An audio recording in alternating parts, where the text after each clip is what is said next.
がとうございます。皆様こんにちは。東京ゲームショウ2023楽しんでますか？ありがとうございます。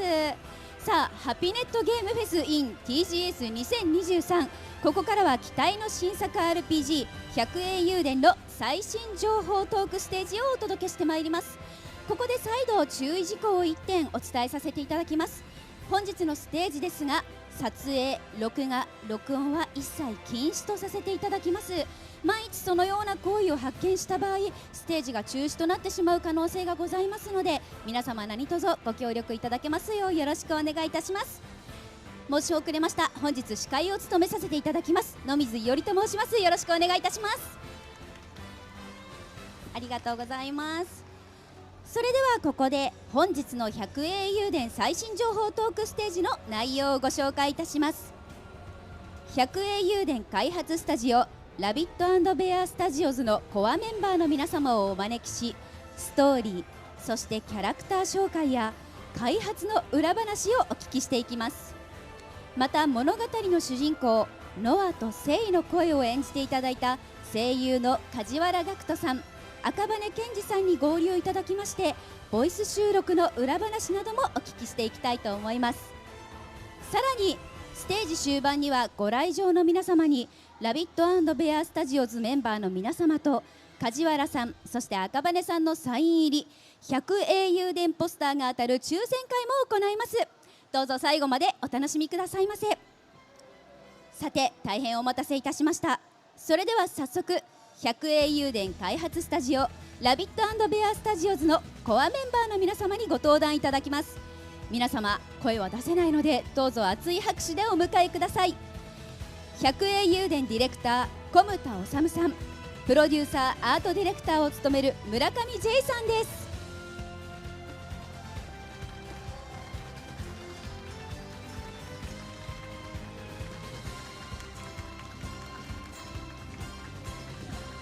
そして百栄雄伝のキャラクターデザイン川野純子さんです。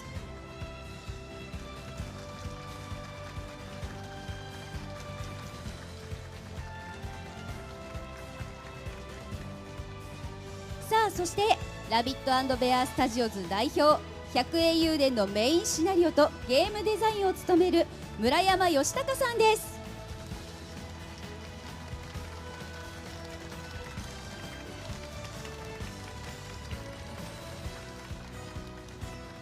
ありがとうございます。さて、村山さん、そして川野さん、J さん、小牟田さん、会場にはたくさんのお客様がいらっしゃってくださってますけれども、いかがでしょうか？すごいね。すごい人ですね。びっくりしました。こんなに来ていただけるとありがとうございます。ありがとうございます。これは梶原さんと赤羽さんのファンってことでいいんですかね。きっとそう。ほぼほぼそう。でも皆さんは百栄雄伝もう心待ちにしていますもんね。そうですよね。ありがとうございます。ありがとうございます。実は私もですね、百栄雄伝のキックスターターでバッカーになっている一人で、皆様と同じくとても楽しみにしていて、もう本当に今日は光栄の限りなんですけれども、ありがとうございます。というわけで村山さん、百栄雄伝の発売日がいよいよ2024年の4月23日と先日発表されましたけれども、はい、はい、本当にお待たせして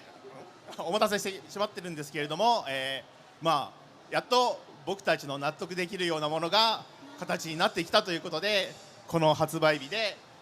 皆さんに発表させていただきました。どうもありがとうございます。ありがとうございます。ということで本日は村山さん、最新トレーラーをご用意いただいているということなんですよね。はい、はい、まあストーリートレーラーというものを、はい、作りましたんで、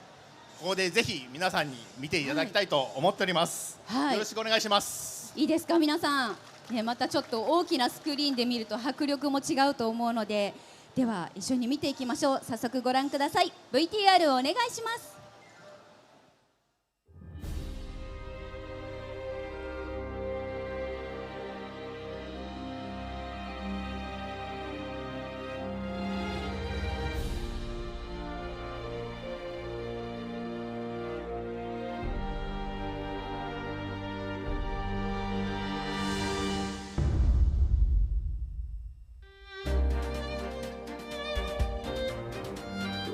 君も見たはずだ。この戦いが正しいものじゃないってこと。次に君と会うのは戦場になるかもしれない。ルーンの遺跡を守るのが我々の責務だ。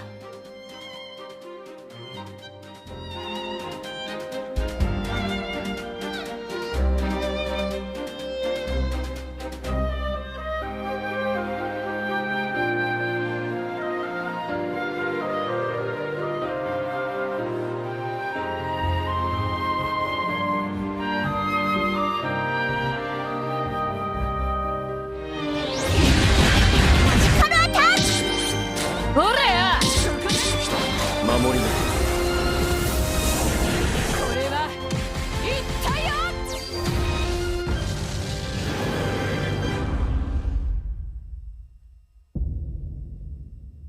その力をお前は何に使う？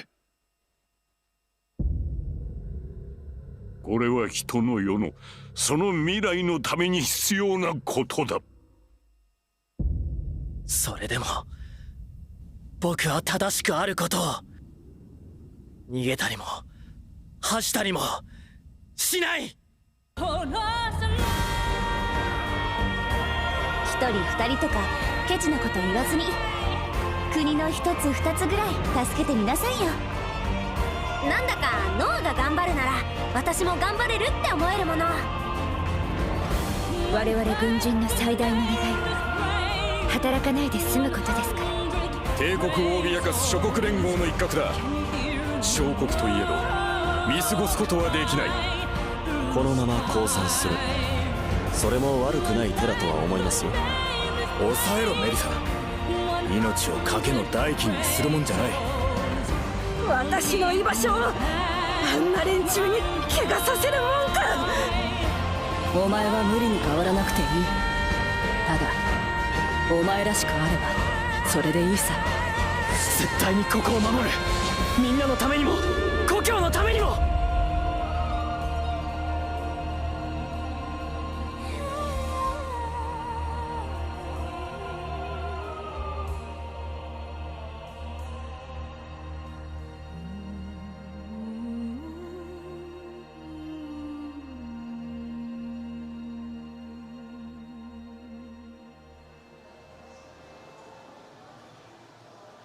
はい、ありがとうございました。もうちょっと事前に見てはいるんですけど、改めてこの大きなスクリーンで皆さんとなんか感動を分かち合えて、私もちょっと感極まってしまっているんですけれども、またね、この素敵な主題歌がとてもいいタイミングで流れるじゃないですか。サラさんの主題歌、ちょっと J さんについてお聞きしてもいいですか？はい。はいもう今回ちょっとした縁があってですね、はい、サラ・オレインさん歌っていただけるっていうことになって、もう嬉しくて、で一生懸命曲も作ってで歌っていただいたんですけど、あまりにもいいので早くちょっとお披露目したくてですね、このトレーラーもそれ目的で作ったような感じではあります。そうなんですね。はい、構成がもう、サラさんメインで。いやでも本当にとてつもなくいいところで流れるから胸打たれますよね、皆さん。もう本当にJ さんがね、X の方でも何度も救われたと書かれておりましたけれども、めちゃくちゃ救われました。もう本当にじゃああれですね、メインテーマになってゲームのプレイヤーにも心を救ってもらうようなね、皆さんも場面があるかもしれないということですね。はい、なると思います。わあ、楽しみにしていてください。そんな素敵なトレーラー見ていただいたんですけれども、本当にね、百英雄伝の物語をぎゅっと凝縮したようなトレーラーでした。さてここで改めてトレーラーで紹介されていた百英雄伝のストーリーについてご紹介したいと思います。百英雄伝の舞台はオールラン大陸。種族、価値観や文化が異なるさまざまな国が参加する諸国連合の警備隊に入隊した主人公ノアは、他の大使たちと共に強大な軍事力を誇るガルディア帝国との神秘的な力を秘めた魔導レンズが眠る遺跡を探索する共同作戦に参加することになり、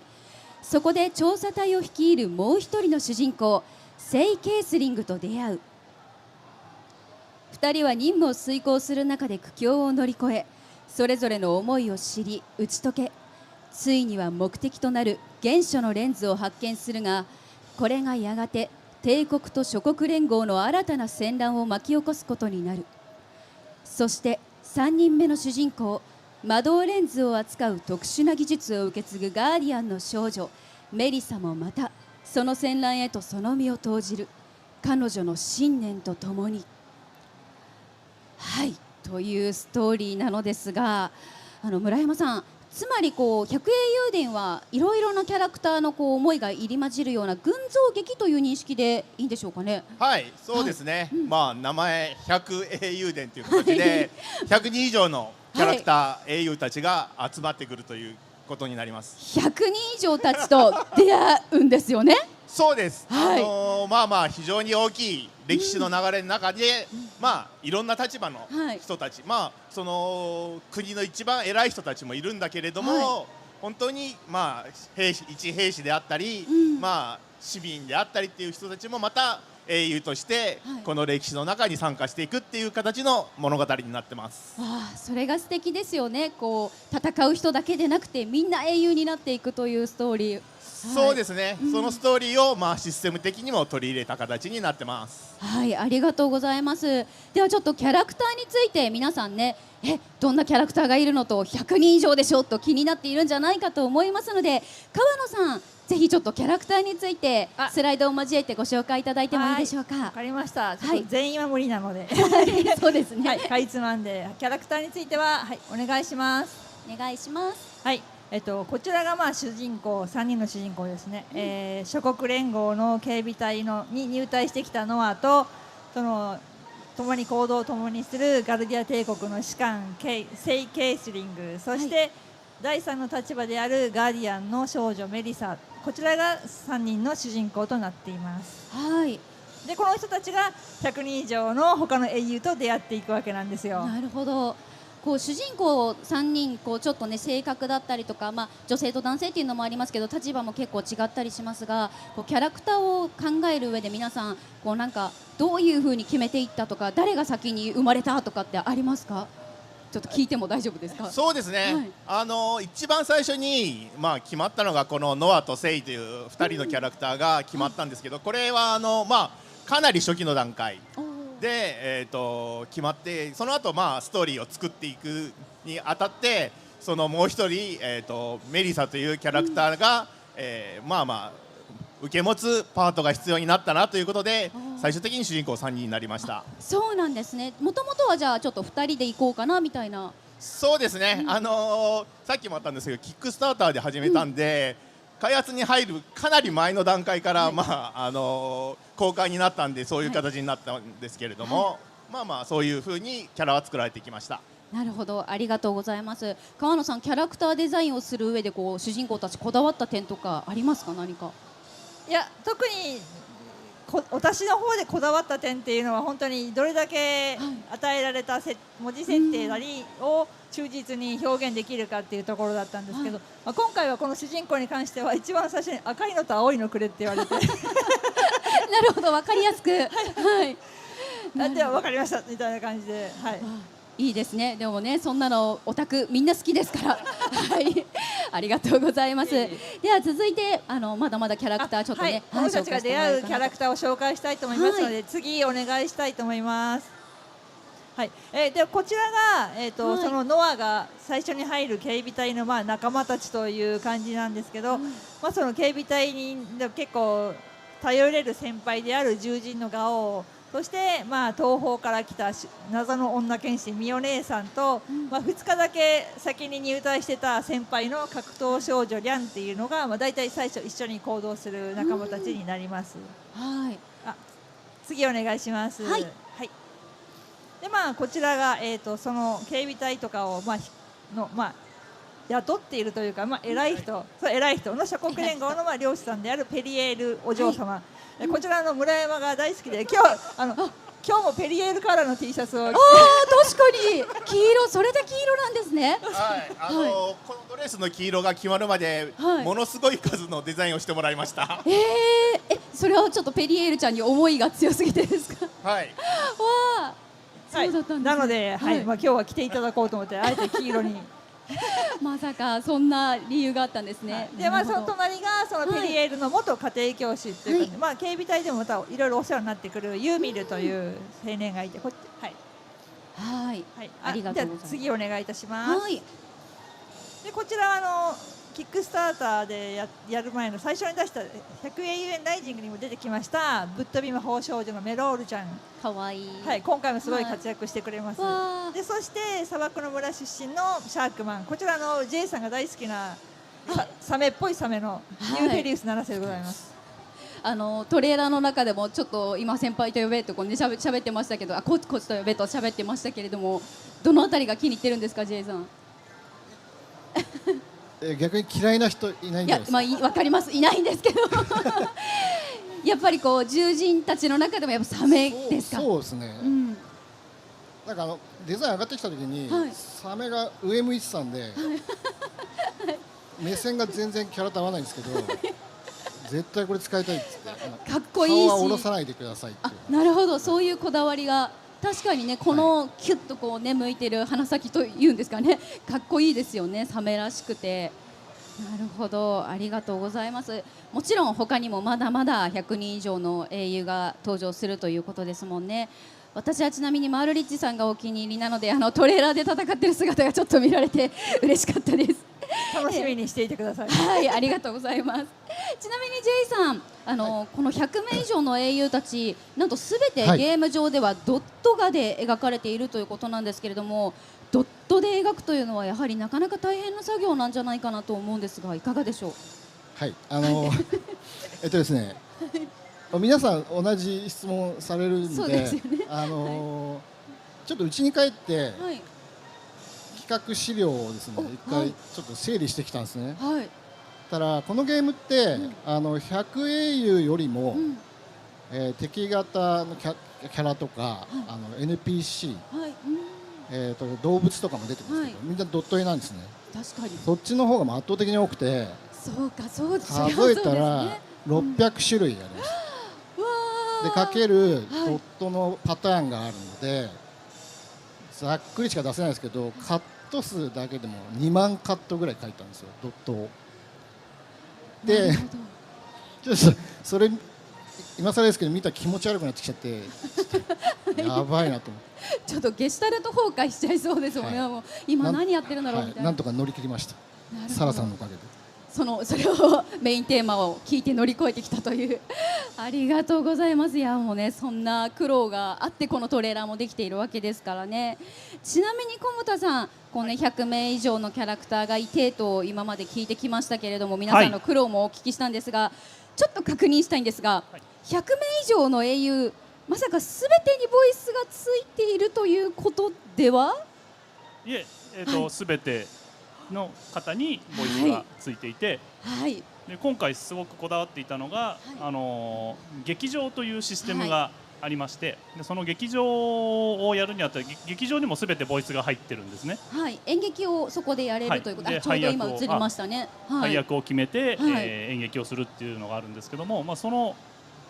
こにもボイスが入っているので、なるべくその金役をしないようにということで、はい、 100人以上の声優の方にうわ声を当てていただいていて、なるほど、はい、はい、で昨日かな、ちょっと確認したら、110何名の方に声を、はい当てていただいているということが、すごいですねはい、サブのキャラクターとかも含めてですけど、はいうんうんはい調べてきた。教えてもらいました。コーディネーターの方に教えてもらいました。でも本当にボイス収録だけで途方もない時間もかかりますし、それこそね、そうですね確認しているうちにもう今誰の撮ってたっけみたいなね、なりますねなっちゃいそうですけれどもいや1年日本語の音声を取るのに1年ぐらいの期間がかかっているので、なるはい、そうすごい。そうですね、劇場の配役を自分で決めて、はい好きなボイスというかキャラクターで演じさせられるということですもんね、劇場のシステムというのが。そうですね。で、はい組み合わせがはい、 1個前の放送ではい5億通りっていう話をしたんですけど、ちょっと計算間違えていて、はい、多分10はいかないけどそれぐらいの10億ぐらいすいません計算間違えてました結構なもっともっと褒められていいようなぐらいの、10億通りもう生きてるうちに全パターン聞けないかもしれないというぐらいのパターンがあるということですね。なのではい、自分の好みの組み合わせで演じていただいたのを、SNS とか YouTube とかで皆さんとこう推しのこう配役を、で盛り上がっていただけるといいかなと思ってます。いいですね。ニヤニヤしちゃいますよね。皆さんからちょっと笑みがこぼれているのを見てね。いやそうなんですね。ありがとうございます。10億通り。まあそんなわけでますます声優さんのお芝居もこうね注目したいところだなと思うんですが、本日は先ほどもご紹介した通り主人公ノアのキャラクターボイスを担当された声優梶原岳人さん、そしてもう一人の主人公セイのキャラクターボイスを担当された赤羽健二さんにお越しいただいておりますのでお呼びしたいと思います。梶原さん、赤羽さん、どうぞステージにお越しください。よろしくお願いします。皆さんこんにちは。よろしくお願いします。逆ですかね、こっちですかね。ここですかね。ちょっと今お持ちします。追加で出てくるわけですね。そう、どうぞどうぞどうぞどうぞ。すいませんね。すいません。はい。すいません。すごい人が多い。たくさんの方に見ていただきます。ありがとうございます。立ち見の方も含めてありがとうございます。後ろの方まで。じゃあお二人のことも待ってたと思うので、ぜひよろしければ一言キャラクターのセリフなんかもよければ交えてご挨拶してもらえたら嬉しいです。真ん中でやっちゃおうよ。やっちゃおうよ。いいですか。じゃあトレーラーでさっき流れたセリフをやっていいとのことだったんでやらせていただきます。君も見たはずだ。この戦いが正しいものじゃないってことを。ありがとうございます。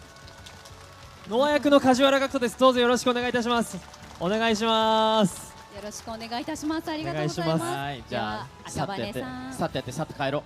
う。いきます。次に君に会うのは戦場になるかもしれない。はい、声役の赤羽健二です。よろしくお願いいたします。お願いします。ありがとうございます。ではお二人もご着席いただいてよろしくお願いいたします。こうか。ありがとうございます。失礼します。ではここからはお二人も交えてちょっといろいろ聞いていきたいかなと思うんですが、梶原さんと赤羽さんはもうすでに収録はすべて終わっていらっしゃるんでしょうか。一応全部どこまでちゃんと喋っていいですか。リテイクが残ってる噂はあるんですけれど。すみません。なんか今日その情報を聞きましたね。最新情報ですね。まさに。まだそれだけ詰めてこだわって作ってくださってるってことは、でもおおむねのやつは取り終わってましたね。終わってます。はい。なるほど。ありがとうございます。ちなみに梶原さんノアを演じてみて、先ほど赤と青で最初オーダーが来ましたとね、川野さんもお話があったんですけど、どんなキャラクターだと感じましたか。そうですね、多分僕が一番収録数としては多いですよね。そうですね。きっとノアをやっていて思ったんですけど、こんなにたくさんの台本を取ったことがないっていうぐらいの多分人生で一番多いぐらいの量を取ったんですけど、それも何日にも分けて撮らせていただいて、でそこで思ったのがやっぱり100人いるっていうことなんで、本当いろんなキャラクターと対話するシーンがあるんですよ。でそれでやっぱりノアってめちゃくちゃなんて言うんでしょう、求心力がある存在だなというか、本当それぞれに対して溶け込み方が半端なくて誰とでもなんかうまく馴染んで、なんか気づいたらノアの方に引き込まれているような感覚があったりとかしてて、なんかすごくそこは彼独特のものをみんなを引き込む力を持っている子なのかなっていうふうには思いましたね。なるほど。今のお話を聞いて皆さんはいかがですか。はい、ノアは RPG の主人公ということもあるんで、当然いろんな選択肢とかがあるのを全部やってもらっているんで、これはね脚本が膨大なことになってるんですけれどもなかなかすごかったですね。それに対してあと仲間が100人以上いるっていうのが普通と違うんで、もうね苦労をおかけいたしました。いえ楽しかったです本当に。ありがとうございます。ありがとうございます。ありがとうございます。赤羽さんはセイを演じてみて、セイはどんなキャラクターだと感じましたか。そうですね、僕はだからもともと割とゲームが好きな人間なので、この皆さんが作っているゲームを普通にプレイしたことは全然普通にがっつりある人間なので、このビジュアルで青かと思ったんでこのビジュアルで青かってことはそういうことなのと思いながら台本を読んでて、ほうほうと思いながら演じさせていただいて、まあでもどこまで喋っていいかわかんないとこまでダメだったらちょっと止めていただいてほしいですけど、まあノアがそういった意味ではかなりこう求心力がある子というかで、セイはどっちかというとまあちょっと個人的な事情が多めの子といいますか、そこからスタートする人間といいますか、まあなのでやっぱそことそこがやっぱね、やっぱ相まみえるとやっぱぶつかることもあるよねとか、やっぱそこら辺のボーイミーツボーイみたいな感じのねボーイミーツボーイのスタートから始まって、まあそのセイに関してはまあ割と個人主義で動いて、彼の個人主義というか彼にはちゃんと目的があって割と動いていた人間がこうセイとかね、他の100人の英雄の中いろんな英雄と関わって、まあどういう人間に変わっていくのかなってのがまあセイの中の見どころの一つだとはなるほど、思います。ありがとうございます。今のお話を受けていかがですか？セイって、まあ、かなり難しい役割で、まあ見ていただいた通り帝国側の士官ということで、ゲームの中では一応敵側に属するキャラクターであるということから、まあ自分の信念に基づいて自分の道を切り開いていくというかなりまあ信念の男というのを、演じていただきました。なるほど、ありがとうございます。まあ、結構真逆の性格というやっぱり認識なんですよね。はい。収録はもちろんお一人ずつされたかなとは思うんですけれども、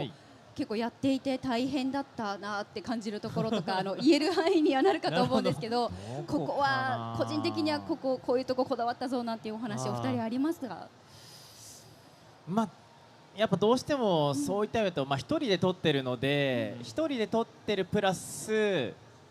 まあどうしても百英雄伝はかなりストーリーに関して骨太なので、やっぱり解釈は間違えたくないなっていうのはかなりありましたよね。やっぱ1個間違っちゃうとやっぱストーリーのなんか盛り上がりにきっと欠けてしまうんだろうなっていうのはあるので、なんか割とそれはつどつど聞いてた気がします。ここってどういう意味合いで返すのが最適解ですかねみたいな、こういう感じでやったんですけどみたいな。そうですね、なんかすごく深くまでこう赤羽さんに突っ込んでいただいて、でその度にいやこういうシーンでこういう感情のセリフなので、まあ、今の演じ方でいいですとか今の演じ方じゃなくてもうちょっとこうしてほしいですみたいな収録、まあ、それ梶原さんの時もそうですけど、はい。なるほど、すごく細かく綿密にやり取りをされていたということですね。そうですね。なんかある？いや僕はやっぱりこうメインストーリーはもちろんなんですけど、やっぱサイドストーリーというかそれぞれのキャラクターのストーリーにまあ結構割とほとんどの時間を使わせていただきましてほとんど時間でっていうのもですね、それがなんかこう多い分大変だったっていうのもあるんですけど、でもそこがすごく楽しかったところでもあって、やっぱりそんだけのキャラクターと一人の人間が会話できるものってあんまりこう今までないし、それを自分が体験できるっていうのにもすごくなんて言うんでしょう、達成感とか充実感とかありましたし、確かに触れていくキャラがみんな面白いんで、しかもそれぞれになんかミニゲーム要素みたいなのがたくさんあったりとかしてて、それがやっぱこの百英雄伝のなんかこうアナザーの一面というか、また別の面白いところなのかなとかって。いやだって我々もこうやって主人公として収録させてもらってますけどぶっちゃけ全員声優知らないですからねそうですね、100人誰がかかってるか知らないですからねだ気になったらやっぱキャラクター聞くんですよ、この人誰ですかとかそういうのは全然聞くんですけれど、やっぱさすがにね100人分聞く時間はやっぱねなかなか収録中ないので、まあだから我々も知らないところがあって楽しみではありますけど。楽しかったですね。ありがとうございます。そんなボイスの収録どのくらいの期間、先ほど結構長く撮られていたと J さんからお伺いしたんですけど、お二人はどのくらい？去年から撮ってた？今年？去年？いや全然去年から撮ってますよね。去年から撮ってますよね。撮ってる。去年ですね。なんか年明けしばらくお会いしませんねみたいな話した気がしますもん。あったなんかねお久しぶりですみたいな感じで。確かになんかメインだから一回メインが撮り終わってからちょっと間が空いたりとかなんかそうですね。そのサ確かにそんなブのシナリオとかありが上ましたねがってからまた再開してみたいな形だったので。っていうのはあったりしましたね。いやだから確かに、多分僕は10回以上はスタジオに通ったと思いますね。でもあれですよね、10回あるうちに1回が短くなくて長い時間でいやそうですね10回という。割と。でもなんかやっぱもうスタッフの方々とも毎回お会いするので、ホームみたいな感じがしてきてだんだんと。そうですね。収録終わっても結構ずっと喋らせてもらったりとか、お菓子食べながら差し入れいただいたりとか楽しかったですね。すごいいいですね。本当になんかこうファミリーとなって一丸で作られていたんですね。もっと全然クロストークで仲良くそのアットホームな感じを出していただいて構わないのですが、劇場というシステム、さっきちょっと話が出たんですけども、まあ台本があって、まあ、例えばシンデレラだったらシンデレラでシンデレラ役、まあ、魔法使い役とか意地悪なお姉さん役とかがあるんですけど、これ全部を、まあ、100人以上のキャラクターを自由に、まあ設定できるというシステムがあるんですけど、これをお二方にも全部取ってもらったんで。やりましたね。やった僕だから結構そこが結構相談しましたやりたがりの方なんで、やった結果誠意として成立はもうしてますかね、分かりませんけど僕って言いながらそうそうそうやっぱ誠意そうこれはだから皆さん楽しみにしてほしいんですけど、キャラクターの中でも演技が上手い設定の人と演技が下手な設定の人がいる結構いて、誠意はどっちだったんですか？誠意は言ってもいいですか？誠意はね、まあ結構うまいのと結構入ってるっていう感じでちょっとむずいですよね。そこまで来ると難しいですよ。逆にだから迫真でやらなきゃいけないからやった結果でもこれもう誠意じゃなくないですかみたいなっていうのででも大丈夫面白かったんで OK ですみたいな。逆にノアそうですよね。ノアあれなんですよねちょっとね。一生懸命でお願いします。いやそうだからノアは台本に惑わされて自分の気持ちがこう逆に入っちゃってよくわかんないところで泣き始めたりとかそういうところもあるんですよね。あとたまに噛むって書いてあって台本に。そうなんだ。難しいと思いながら。あそんなのもあるんですね。ノアに関してはちょっと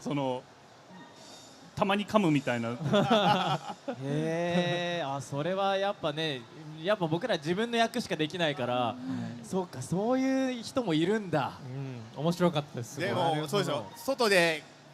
収録していただいてるのを聞いてたんですけど、もう外でも大爆笑でしたけれども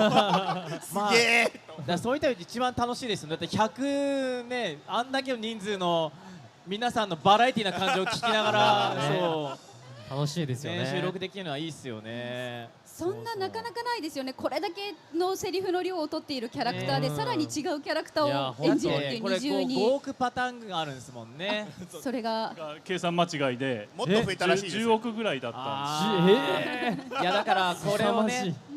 発売されてから誰がいち早くコンプリートするのかというユーザーの中で誰がコンプリートするのかというのはね楽しみですよね。それだけもう劇場だけとっても長いこと遊んでもらえるシステムですもんね。ありがとうございます。ちなみにこれは言っていただいて大丈夫なのかちょっと確認なんですが、ノアとセイのセリフでこう印象に残ってるなっていうセリフだったり言えなかったらこういう感じのセリフなんですよねみたいなのってあったりしますか？ちょっとまあでもやっぱ序盤の橋の上の一騎打ちは確かに見どころだと思いますし、あれは僕の記憶の限りだとちゃんとPV 撮って本編撮って、でも本編も撮り終わった後にやっぱりちょっと直したいからって言って結構リテイクが入ってさらにセリフが変わったりとかして撮ってるシーンなので、多分だからこだわりが強いんだろうなとは思うのでぜひ注目していただきたいなとは思いますね。やっぱ2人って結構性格が違うところはあるけど、やっぱそこがこううまく混ざり合っていくところがやっぱ熱い部分だったりもするんで、そこからどう展開していくのかっていうのが想像したくなるというか。そうだからね最初あれだね PV で上がってたけど遺跡で出会った2人が会ってなぜ橋で戦ってまあそこからどうなるのかっていうことを含めてやっぱりそこの関係性はまあそこからねメリスさんも含めて入ってきて、はいそう橋のところがやっぱりまあ主人公が2人の思いがぶつかり合うっていうところなんで、まあ序盤のまあ盛り上がり点、一番の盛り上がり点っていう感じなんで、かなり熱演していただいたっていう感じですね。そうですよね。1個だけ好きポイントあったんですけど、どうぞどうぞ。全然違うところで申し訳ないんですけど、ベーゴマバトルスタートだっていうところがちょっとトレーラーにも一瞬パッて映ったところがあったんですけど、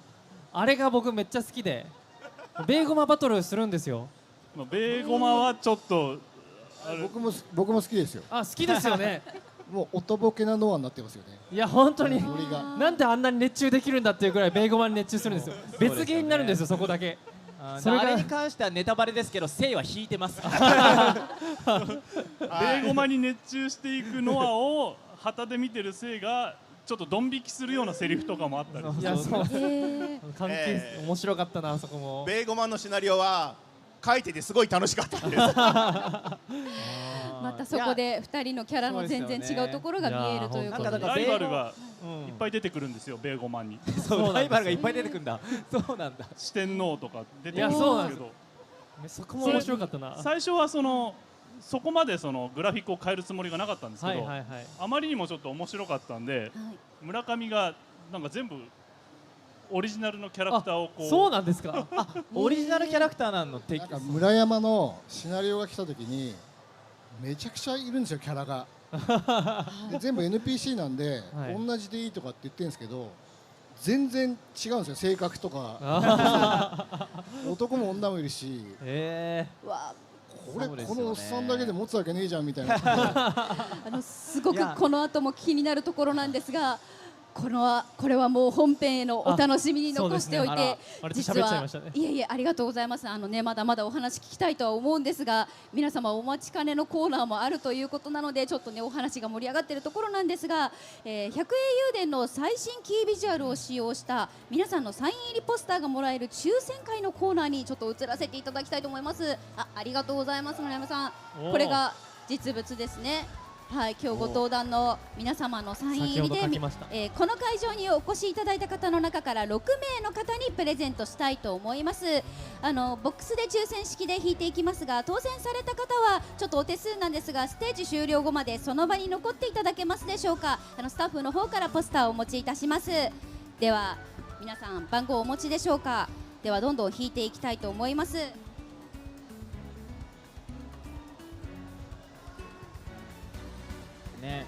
はい、行きます。はい。よいしょ。これかな。92番おめでとうございます。おめでとうございます。おめでとうございます。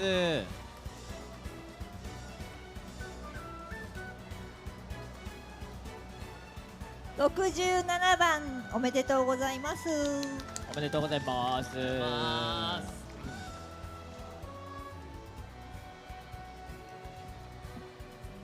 28番です。28番おめでとうございます。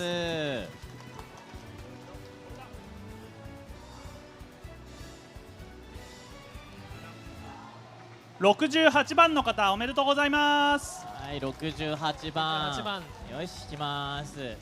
いしょ。はい、37番おめでとうございます。37番の方おめでとうございます。